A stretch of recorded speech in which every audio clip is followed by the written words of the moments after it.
இப்போது விடுமுறை காலகட்டம் அப்படிங்கிறதுனால திரும்பின எல்லா பக்கமுமே மக்களுடைய கூட்டம் என்பது பயங்கரமான அளவில் வந்து ஒரு க்ரௌடான ஒரு சீசன் இந்த சீசன் இருக்குது.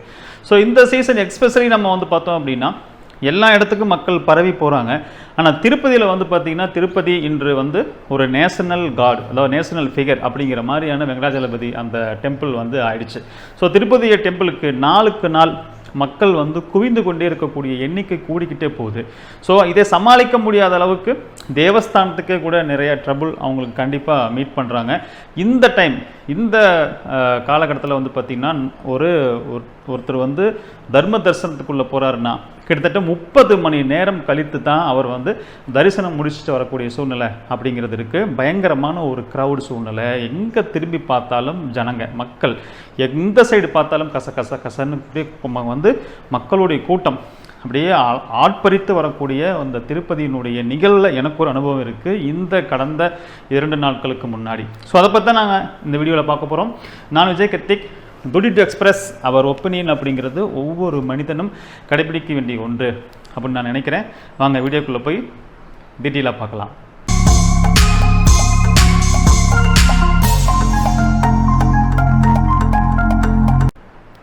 இப்போது கடந்த 19ஆம் தேதி அன்று நாங்கள் என்ன பண்ணுறோம், குடும்பத்தோடு கிளம்பி திருப்பதி தரிசனம் பண்ணிட்டு வரலாம் அப்படின்னு சொல்லிட்டு நாங்கள் பிளான் பண்ணுறோம். ஏன்னா இன்னும் ஒரு 10 நாட்களில் இல்லை ஒரு 15 நாட்களில் ஸ்கூல் ஓப்பன் அப்படிங்கிறது வந்து நான் அனௌன்ஸ் பண்ணலை. மேபி ஒரு 10 நாளில் அவங்க லீவ் முடியுது. 5 நாள் முன்ன பின்ன நமக்கு என்ன ஆகலாம், ஸ்கூல் அப்படிங்கிறது ரீஓப்பன் ஆகிடலாம். அப்போது பசங்கள் எல்லாம் வந்து ஸ்கூலுக்கு போயிடுவாங்க. ஸோ நம்ம வந்து பசங்களோடு நம்ம ஒரு ட்ரிப் போயிட்டு வர்றது அப்படிங்கிறது வந்து இருக்கட்டும், திருப்பதி போயிட்டு வந்த மாதிரி நம்ம போகலாம், ஒரு திருப்பதி டெம்பிளில் போய் தரிசனம் பண்ணிட்டு வரலாம் அப்படின்னு நாங்கள் நினச்ச மாதிரியே இந்தியாவில் இருக்கிற வெளிநாட்டில் இருக்கக்கூடிய பல பேர் வந்து நினைக்கிறாங்க அப்படிங்கிறது தான் நிதர்சனமான உண்மை. அங்கே போகும்போது க்ரௌடினுடைய அளவு பார்க்கும்போது பயங்கரமான ஒரு அதிர்ச்சியையும் நம்ம எப்படி தரிசனம் முடிச்சுட்டு வருவோமா அப்படிங்கிற அளவுக்கு உண்டான ஒரு பெரிய கேள்வியையும் மனசில் எழுப்பிச்சு. இதில் என்னென்னா 2 மாதத்துக்கு முன்பாகவே ஒரு ஆன்லைன் டிக்கெட்டில் வந்து 300 ரூபாய் டிக்கெட்டு, 500 ரூபாய் டிக்கெட்டு, இந்த 2 வகையான டிக்கெட் கிடைக்கும். ஒன்று வந்து நம்ம நார்மலாக 300 ரூபாய் டிக்கெட் வந்து தரிசன டிக்கெட் போட்டுக்கலாம். இன்னொன்று வந்து சேவா, ஆன்லைன் சேவா, ஊஞ்சல் சேவா, இது மாதிரியான சேவா அந்த ஒரு இதுக்குள்ளே போய் என்ன பண்ணிக்கலாம்னா நம்ம 500 ரூபாய் பே பண்ணி நம்ம வந்து ஆன்லைன் டிக்கெட் போட்டுக்கலாம். ஸோ 2 மாதத்துக்கு முன்னாடியே அந்த ஸ்லாட் ஓப்பன் ஆகும்போது எனக்கு வந்து டிக்கெட் ஆல்ரெடி போட்டாச்சு, ஆல்ரெடி டிக்கெட் புக் பண்ணிட்டோம். இப்போ நான் தான் கிளம்புற மாதிரி பிளான், நண்பர்களோட சேர்ந்து கிளம்புற மாதிரி பிளான். இப்போ வீட்டில் எல்லாம் என்ன சொல்கிறாங்க, சரி சம்மர் ஹாலிடேஸாக இருக்குது, இன்னும் ஒரு 10-15 நாளில் ஸ்கூல் வந்து பசங்களுக்கு ரீஓப்பன் ஆகிடும், அப்போது நம்ம வந்து போயிட்டு வர்றது அப்படிங்கிறது வந்து சிரமமாக இருக்கும், லீவ் போட்டு போகிற மாதிரி இருக்கும், அதனால் மறுபடியும் போகிற மாதிரி இருந்தால் இப்போ நம்ம வந்து ஒரு ட்ரிப் போயிட்டு வந்துடலாம் அப்படின்னு சொல்லிட்டு நானும் வரேன் அப்படின்னு சொல்லிட்டு ஃபேமிலியில் எல்லோரும் சொல்கிறாங்க. சரி ஓகே அப்படி தான் போகலாம் அப்படின்னு சொல்லிட்டு நம்ம திருப்பதி வந்து ட்ரிப்பு கிளம்புறோம். எந்த தைரியத்தில் நம்ம கிளம்புறோம் அப்படின்னா, எப்போவுமே ஃப்ரீ தரிசனம் அப்படிங்கிறது வந்து நமக்கு ஜென்ரலாகவே அது வந்து எப்படி சொல்கிறது, ஒரு குறிப்பிட்ட நேரம் நமக்கு சொல்லவே முடியாது. முன்ன பின்னா நமக்கு வந்து என்ன ஆகலாம், பயங்கரமான வந்து காலதாமதம் என்பது ஆகலாம். பை லக்கு சம்டைம் போன உடனே தரிசனம் பார்த்துட்டு வரலாம், ரெண்டுமே நடக்கும். ஆனால் இது summer holidays, school holidays time அப்படிங்கிறதுனால நமக்கு கண்டிப்பாக அங்கே க்ரௌட் இருக்கும் அப்படின்னு நமக்கு தெரியும். ஸோ இதுக்கு முன்னாடி போகும்போது நாங்கள் என்ன பண்ணுவோம்னா, அங்கே வந்து பார்த்திங்கன்னா ஒரு 25,000 பேர் சம்திங் வந்து தரிசனம் செய்கிறதுக்கு டிக்கெட் வந்து அவங்க வந்து டோக்கன் வந்து அவங்களுடைய ஐடி ப்ரூஃப், அதாவது ஆதார் கார்டை பேஸ் பண்ணி அங்கே டோக்கன் வந்து இஷ்யூ பண்ணுறாங்க. ஸோ அந்த 25,000 டிக்கெட்டு தீர்ற வரைக்கும் தேவஸ்தானம் வந்து டிக்கெட் கொடுக்கும். அதுக்கப்புறம் டிக்கெட்டை ஸ்டாப் பண்ணிடும். அதுக்கப்புறம் அவங்க தர்ம தரிசனம் தான் போகணும். தர்ம தரிசனத்துக்கு வந்து ரொம்ப க்ரௌடாக இருக்கும் பட்சத்தில் அவங்க அனௌன்ஸ் பண்ணுவாங்க, நீங்கள் இப்போதைக்கு வந்து திருப்பதி வராதிங்க, 2 நாள் கழிச்சு வாங்க அப்படின்னு அனௌன்ஸ் பண்ணுவாங்க. சரி ஓகே, அந்த டிக்கெட் போடுற ஆப்ஷன் இருக்குது. வெடிகாலம் வந்து 4:30 மணிக்கு வாக்கில் அந்த கவுண்டர் என்ன ஆகும், ஓப்பன் ஆகும். அப்போ நம்ம போயிட்டு லாஸ்ட் டைம் அப்படி தான் பண்ணியிருக்கிறோம். போயிட்டு ஓகே நம்ம ரூமில் எடுத்து ஸ்டே பண்ணி கொஞ்சம் நேரம் தூங்கிட்டு ஒரு நைட்டு ஒரு 3 மணி இல்லை 3:30 வாக்கில் இருந்துச்சோம் அப்படின்னா ரூம்லேருந்து நம்ம டிக்கெட் கவுண்டருக்கு வரத்துக்கு ஒரு 4-4:30க்குள்ளே வந்துடலாம். கவுண்டர் ஓப்பன் பண்ணும்போதே நம்ம உள்ளே போயிட்டோம் அப்படின்னா என்ன பண்ணிடலாம்னா, நம்ம தரிசனம் நம்மளுடைய ஐடி ப்ரூஃப் பேஸ் பண்ணி ஒரு டோக்கன் நம்மக்கிட்ட வந்து தரிசன டோக்கன் கொடுத்துருவாங்க.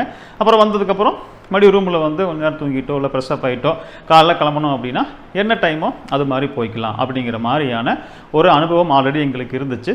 அதை ஓகே இந்த டைம் அதே மாதிரி நம்ம போகலாம் அப்படின்னு சொல்லிட்டு நம்ம போனோம். இதில் கூட என்ன அப்படின்னா, இருந்தது என்னென்னா, இப்போ நம்ம போய் ஆன்லைன் டோக்கன் போடுறோம். அந்த ஆன்லைன் டோக்கன் இருந்துட்டாவே, உதாரணத்துக்கு வந்து இன்றைக்கி தேதிக்கு ஒரு ஆன்லைன் டோக்கன் கொடுக்குறாங்க, அப்படின்னா அது மட்டும்தான் தரிசனம் பண்ண முடியும் அப்படிங்கிற மாதிரி இல்லாமல் நாளைக்கு தேதிக்கு ஒரு 12 மணிக்கு மேலங்கும்போது டேட்டு மாறிடுமா, அப்போ நாளைக்கு தேதிக்கு வந்தாலும் கூட அவங்க டோக்கன் இருக்குது அப்படிங்கிற பட்சத்தில் உள்ளே விட்டுட்டு இருந்தாங்க. இப்போ சில மாதத்துக்கு முன்னாடி என்ன பண்ணிட்டாங்க அப்படின்னா, இல்லை அந்தந்த நாள் எந்த டேட்டில் உங்களுக்கு தரிசனம் ஒதுக்கியிருக்கோ அது வந்து காலையிலேருந்து நைட்டு 12 மணி வரைக்கும் எந்த நேரமாக வேணால் இருக்கலாம், பிரச்சனை கிடையாது. அதாவது ஸ்லாட் வந்து உங்களுக்கு PM 8 o'clock இல்லை 7 o'clock PM 6 o'clock PM இல்லை 12 o'clock PMனாலும் பிரச்சனை கிடையாது. நீங்கள் அந்த டேட்டில் இருந்துச்சு அப்படின்னா நீங்கள் காலையிலே கூட என்ன பண்ணிக்கலாம், போய்க்கலாம். அதாவது சிம்பிளாக என்னென்னா அந்த டேட்டில் உள்ள ஒரு நைட்டு 11:30 வரைக்கும் உங்களுக்கு டைம் இருந்தால் கூட நீங்கள் டே டைமில் கூட போய் தரிசனம் பண்ணிக்கலாம் அப்படிங்கிற மாதிரி அப்படிங்கிறது இப்போ கொண்டு வந்திருக்காங்க. முதல்ல வந்து டோக்கன் இருந்தாவே போலாங்கிற மாதிரி இருந்துச்சு. இப்போது க்ரௌடு அதிகமாகவும் உங்களுக்கு ஸ்லாட்டு வேறு நேரம், நீங்கள் அந்த நேரத்துக்கு வாங்க, இது இவங்களுடைய ஸ்லாட்டு, இந்த டேட்டில் உள்ளவங்களுக்கு இன்றைக்கி உள்ள டேட்டில் உள்ளவங்களுக்கு தான் ஸ்லாட்டுன்னு சொல்லிட்டு பிரித்து விட்றாங்க. இது மாதிரி மாற்றி அங்கே ஒரு கவுண்டர் வந்து இருக்குது. அந்த கவுண்டரில் போய் அந்த கவுண்டரில் டிக்கெட்டை காமிச்சிட்டு டேட்டு வேறையாக அவங்க டேட்டு கரெக்டாக இருந்தால் மட்டும்தான் அவங்கள உள்ளே விடுறாங்க, டேட்டு தப்பாக இருந்தால் அவங்களை வெளியே அனுப்பிச்சிடுறாங்க. ஆனால் என்ன நடந்துச்சு அப்படின்னு தான் அடுத்து சொல்கிறேன் பாருங்களேன். நாங்கள் என்ன பண்ணுறோம், இங்கேருந்து சண்டே வந்து மார்னிங் கிளம்புறோம், ஸ்லோ ஒன் செடியாக அப்படியே நம்ம வந்து ரீச் ஆகிறோம். அங்கே போய் ரீச் ஆகும்போது 8 o'clock ஆகிடுச்சு. ஸோ 8 o'clock அங்கே போய் சரி எதுக்கும் நம்ம கவுண்டரில் போய் ஒரு எட்டு பார்த்துருவோம். மேபி சம்டைம் முதல் நாள் டிக்கெட்டு அவங்களுக்கு இருந்துச்சுன்னா 20 டிக்கெட் தீரலைன்னா டிக்கெட் தீர வரைக்கும் கொடுத்துட்ருப்பாங்க. ஸோ கவுண்டர் க்ளோஸ் ஆகலை அப்படின்னா நம்ம மேபி கிடைக்க வாய்ப்பு இருக்குது அப்படின்னு சொல்லிட்டு நம்ம அந்த கவுண்டருக்கு போனால், இப்போது சண்டே நைட்டு 19ஆம் தேதி மே 19 நம்ம அங்கே போகிறோம். அவங்க என்ன பண்ணுறாங்கன்னா மண்டே மார்னிங் 4:30 மணிக்கு ஓப்பன் ஆகும் அப்படிங்கிற கவுண்டரை 2 மணிக்கே ஓப்பன் ஆகிடும் அப்படின்னு சொல்லிட்டு அங்கே உள்ள செக்யூரிட்டி சொல்கிறாங்க. நாளைக்கு அதாவது இன்றைக்கி நைட்டு இப்போ வந்து 8 o'clock 8 மணி ஈவினிங் நைட்டு 8 மணி ஆகுது, நைட்டு 2 மணிக்கே கவுண்டர் ஓப்பன் ஆகிடும். அதனால் இப்போவே ஆட்களை அங்கே என்ன பண்ணுறாங்க, அந்த கியூவில் போய் உட்கார்றதுக்கு விட்டுறாங்க. யோசிச்சு பாருங்கள், நைட் 2 மணிக்கு கவுண்டர் ஓப்பன் ஆகுதுன்னா 8 மணிக்கு வாக்கில் திறந்து விட்டாங்க. 9, 10, 11, 12, 1, 2 6 மணி நேரம் அவங்க அந்த கவுண்டருக்காக ஒரு லைன் நிற்கிறதுக்காக ஒரு லைன் போட்டிருக்காங்க. அதாவது மக்கள் போய் நிற்கிறதுக்காக, கியூ நிற்கிறதுக்காக அதுலேயே உட்காந்துக்கணும்.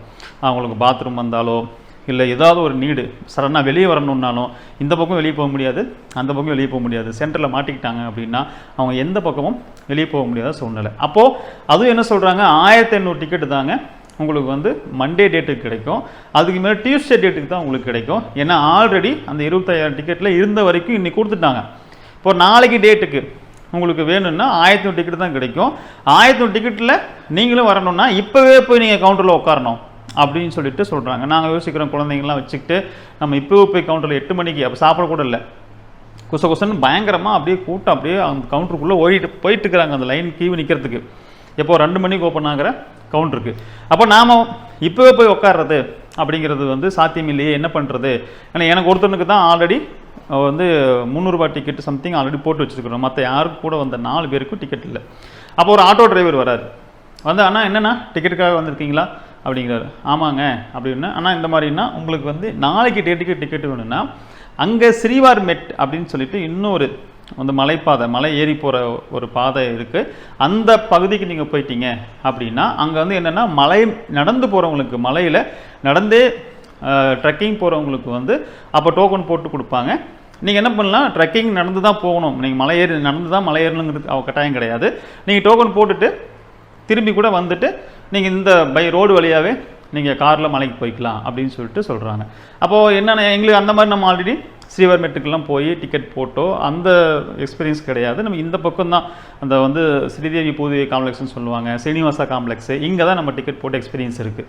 அப்போ சொல்கிறாரு, இன்னொன்று சொல்கிறாருன்னா இங்கே 20 கிலோமீட்டர் ட்ராவல் பண்ணி போனோம், அங்கே ஒரு மண்டபம் இருக்கும், நீங்கள் போய் ஒன்றும் கிடையாது, ஜஸ்ட் நீங்கள் ரெஸ்ட் எடுத்துக்கலாம்.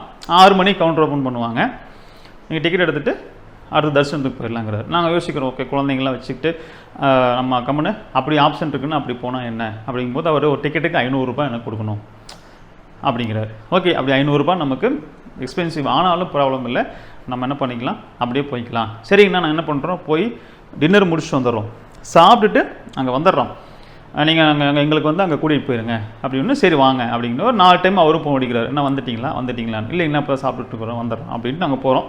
அங்கே போனோம்னா நாங்கள் எங்கள் கார்லேயே இருக்கிறோம். வெயிட் பண்ணுங்கள், கூட்டிகிட்டு போகிறதுக்கு ஒருத்தர் அரேஞ்ச் பண்ணுறேன், அவர் கூட்டிகிட்டு போவார் அப்படிங்கிறாங்க. ஒரு மறுபடியும் ஒரு ஒரு ½ hour சம்திங் இருக்கும். வந்து ஒரு கார் காமிச்சு, இந்த கார் பின்னாடியே போங்க, இந்த வண்டி அங்கே தான் போகுதுன்னாரு. சரி, நாமளும் ஒரு குழந்தைங்களாம் வச்சுக்கிட்டு அங்கே போய் நீட்டாக வந்து ஒரு மண்டபம் மாதிரி. இப்போ திருப்பதியில் மேலே போனீங்கன்னா உங்களுக்கு கவுண்டர்லாம் வந்து, அதாவது இந்த திருப்பதி மேலே போனீங்கன்னா உங்களுக்கு லாக்கர் சிஸ்டம்லாம் வச்சு ஓப்பன் ஹாலில் உங்களுக்கு பாய் தலகாணியெல்லாம் கொடுத்து படுக்கிற மாதிரியான ஆப்ஷன்லாம் பண்ணி வச்சுருப்பாங்க. சரி, அந்த மாதிரி ஏதாவது பாய் தலகாணிலாம் கொடுக்காட்டியும் பரவாயில்ல, நம்மகிட்ட இருக்கிறத வச்சு போட்டு போய் நம்ம படுத்து தூங்கிட்டு நம்ம வந்து 6 மணிக்கு எழுந்திரிச்சு போகிறது தானே, அப்போ அலைச்சல் பெருசாக இருக்காது. ஆல்ரெடி நம்ம அங்கேருந்து செல்ஃப் டிரைவிங்லேயே கிட்டத்தட்ட 8 மணி நேரம் நம்ம வந்து டிரைவ் பண்ணி வந்திருக்கிறோம், போய் அங்கே நம்ம ரெஸ்ட் எடுத்துக்கலாம் அப்படின்ட்டு நாங்கள் அந்த நம்பிக்கையில் ஓகே நாங்கள் போனால், அந்த 20 கிலோமீட்டர் மொத்தம் நம்ம இந்த பாலாஜி பஸ் ஸ்டாண்ட்லேருந்து இந்த ஸ்ரீதேவி பூதேவி காம்ப்ளெக்ஸில் இருந்து அந்த ஸ்ரீவார்மெட்டுக்கு கிட்டத்தட்ட 20 கிலோமீட்டர். 15 கிலோமீட்டரில் என்ன பண்ணுறாங்க, எல்லாருமே வந்து அங்கே ஒரு செக் போஸ்ட் போட்டு நிறுத்திடுறாங்க. நமக்கு தெரியாது, இதான் ஃபஸ்ட் எக்ஸ்பீரியன்ஸாக. இங்கே தாங்க நீங்கள் என்ன பண்ணணும், 1 மணி நைட்டு 1 மணி வரைக்கும் நீங்கள் இங்கே தான் ஸ்டே பண்ணணும். 1 மணிக்கு மேலே கவுண்டர் திறந்து விடுவாங்க, அப்புறம் உள்ளே போகலாம் அப்படிங்கிறார். என்னடா அம்பா போச்சு, பெரிய ஏதோ மண்டபம் இருக்கும், இங்கே அப்படியே ஸ்டே பண்ணிக்கலான்னாங்க. நம்ம குழந்தைங்களாம் வச்சுட்ருக்குறோம், இப்படி இங்கே வந்து இப்படி சொல்கிறாங்களே அப்படின்ட்டு, சரி ஓகே நம்ம வந்து இருக்கிற அட்ஜஸ்ட் பண்ணுவோன்னு சொல்லிட்டு அங்கே சின்னதாக ஒரு டெம்பிள் மாதிரி இருந்துச்சு.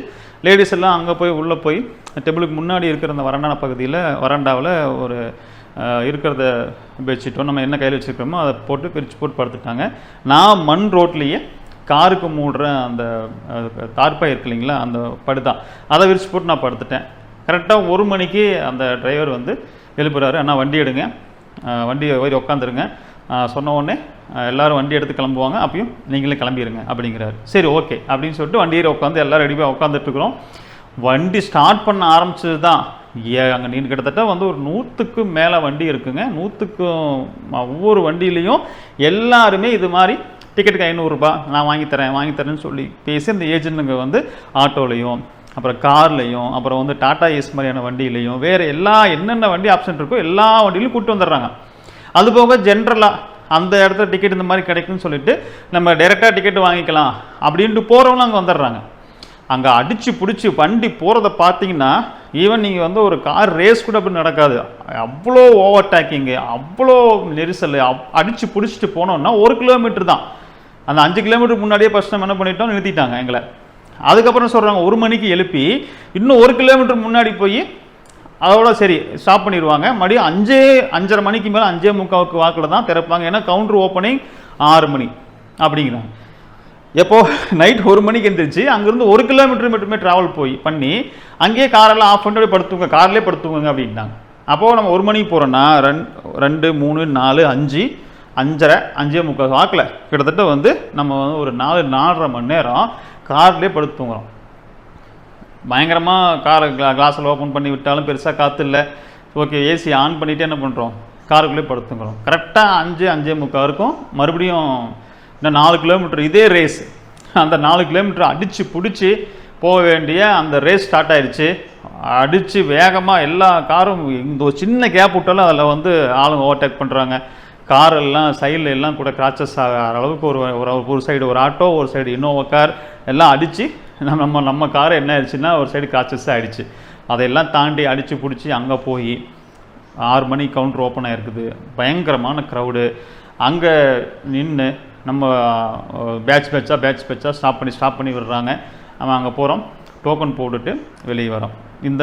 இப்போ என்னென்னா எனக்கு மண்டே அன்னைக்கு நைட்டு 8 PM வந்து தர்சன் டோக்கன் வந்து கொடுத்துட்டாங்க. இப்போ என்னென்னா எனக்கு அந்த டேட்டில் டோக்கன் கிடச்சிருச்சு. நம்ம போய் ப்ரெஸ்அப் ஆகிட்டு குளிச்சுட்டு நம்ம போய் தரிசனம் பார்த்துடலாம். இதுக்காக அந்த டேட்டை டோக்கன் டிக்கெட் வாங்கணும், அதாவது நமக்குன்னு என்ட்ரி ஒரு தர்சன் டிக்கெட் வாங்கணும்னு சொல்லிட்டு மக்கள் அந்த சூழலில் விடிய சரியாக தூங்காமல் அப்படி பயங்கரமான அந்த ரேஸ் எல்லாமே வண்டி தான். யார் அதில் நடந்து போகிற ஸ்ரீவாரிமெட்டு மூலியமாக அந்த மலைப்பகுதிக்கு திருப்பதியோடைய மலைப்பகுதிக்கு நடந்து போகிற ஆளுங்களும் நடந்து போயிடறாங்க. அவங்களாம் ஒரு பக்கம் நடந்து போயிட்டு இருக்கிறாங்க. அவங்க அங்கே போய் ஆல்ரெடி டோக்கன் போடுறதுக்கு அந்த க்ரௌடும் கிட்டத்தட்ட அவங்களும் முன்னாடியே அட்வான்ஸ் என்ன அவங்களுடைய பிளான் என்ன நடந்து மலையேறது தான். அப்போ அவங்களாம் அங்கே போய் என்ன பண்ணுறாங்க, அவங்களுக்கும் வந்து பார்த்திங்கன்னா இந்த நேரம் தான் ஓப்பன் பண்ணுவாங்களா இல்லை நடந்து போகிறவங்க போயிட்டு இருக்கலாமான்னு தெரியல. ஏன்னா வாகனங்கள் எல்லாம் வந்து எங்களுக்கு சரியாக தெரியல. ஏன்னா நாங்கள் காரில் தான் இருந்தோம். வாகனங்கள்லாம் பார்த்தீங்கன்னா அந்த ஃபஸ்ட்டு 5 கிலோமீட்டரில் ஒரு செக் போஸ்ட்டு, அப்புறம் 1 கிலோமீட்டருக்கு அப்புறம் ஒரு செக் போஸ்ட்டு, அங்கேருந்து 4 மணி நேரம் கழித்து அப்புறம் தான் மறுபடியும் அங்கே போகிறது அப்படிங்கிற மாதிரியான ஒரு நிலைமை.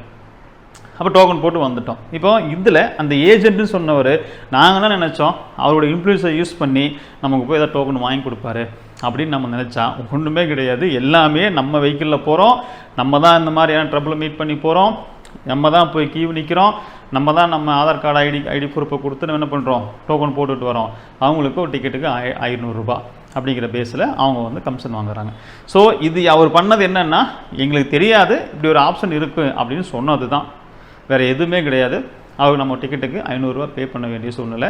நம்ம வந்து இது என்ன சொல்ல வரேன் அப்படின்னா, நம்ம திருப்பதி தேவஸ்தானத்தில் நடக்கக்கூடிய நிறைய சிரமமான விஷயங்கள் என்னென்னா, ஏன்னா நான் வந்து திருப்பதிக்கு அடிக்கடி வந்து சமீபமாக வந்து போயிட்டு வந்துட்டு இருக்கிறோம். இதில் பார்க்குறது என்னென்னா, எப்படியும் மக்களை வந்து ஒரு அட்டியில் போட்டு அடைக்க போகிறாங்க. ஏன்னா அட்டியில் வந்து அடைச்சி தான் கொஞ்சம் நேரம் அவங்களுக்கு வந்து ஒரு பிரேக் கொடுத்து தான் அதுக்கப்புறம் அவங்க வந்து ஸ்டேஜ் பை ஸ்டேஜாக திறந்து விடுறாங்க. ஆனால் இது என்ன நடக்குதுன்னு வச்சுக்கோங்களேன், முதல்ல எல்லாம் வந்து 300 ரூபா டிக்கெட்டோ இல்லை 500 ரூபா டிக்கெட்டோன்னா நீங்கள் அங்கேருந்து வரீங்க, அந்த என்ட்ரன்ஸு 300 ரூபா 500 ரூபா அந்த ஸ்கேன் பண்ணுற பிளேஸ்லேருந்து நடந்து போனீங்கன்னா ஸ்கேன் பண்ணுவாங்க. அப்படியே நீங்கள் உள்ளே போனீங்கன்னா உங்களை கொண்டு போய் அட்டியில் 1 மணி நேரமோ 2 மணி நேரமோ என்ன வாட்டர் வெட்டிஸ் டைமோ வைப்பாங்க, அப்புறம் தரிசனம் திறந்து விட்டுருவாங்க. அப்போ எப்படி பார்த்தாலும் நம்ம அட்டியில் தான் இருந்து 1 மணி நேரமோ 2 மணி நேரமோ 4 மணி நேரமோ 5 மணி நேரமோ எதுவோ இருந்துட்டு தானே நம்ம என்ன பண்ண போகிறோம் தரிசனத்துக்குள்ளே விட போகிறாங்க. ஆனால் இப்போ என்ன பண்ணுறாங்கன்னா, நீ எந்த டிக்கெட்டாக இருந்தாலும் ஈவன் நீங்கள் வந்து பிரேக் தரிசனத்துக்கே போனாலும் ஒரு பிரேக் தரிசனத்துக்கு 10,000 ரூபா உங்களுக்கு டொனேஷன் பண்ணணும், 500 ரூபா வந்து டிக்கெட். அப்போ 10,500 ரூபா நீங்கள் பே பண்ணி என்ன பண்ணணும், பிரேக் தரிசனத்துக்கு போனீங்க அப்படின்னா நீங்கள் ஈவன் 1 மணி நேரத்தை தரிசனம் பார்த்துட்டு வெளியே வருவீங்க. ஸோ நான் அதுக்கும் போயிருக்கிறேன். எல்லாத்துக்குமே பார்த்தீங்கன்னா கிலோமீட்டர் கணக்காக மக்களை வந்து இப்படி நடக்க விடுறது அலக்கழிக்கிறதுங்கிறது ஏன் நடக்குதுன்னு தான் தெரியல. ஏன்னா அங்கே நிறைய அவங்களுக்கு வந்து மக்களை கொண்டு போய் ஒரு இடத்துல அட்டிங்கிற சொல்லுவோம் இல்லைங்களா, மக்களை ஒரு இடத்துல ஸ்டோரேஜ் பண்ணி அப்புறம் அவங்க டைம் ஸ்லாட்டு பிறகு திறந்து விடுறதுக்கு ஆப்ஷன் இருக்குது.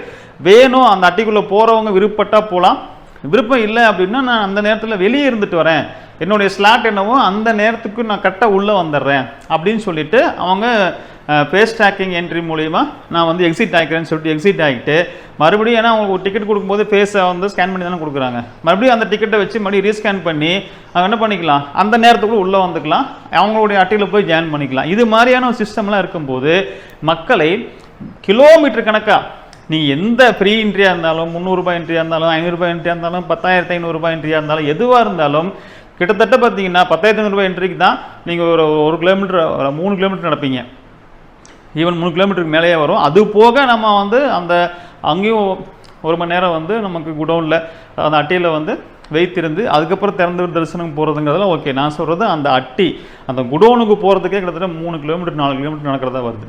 அதே 300 ரூபாய் டிக்கெட்லாம் 5 கிலோமீட்டர் 6 கிலோமீட்டர்.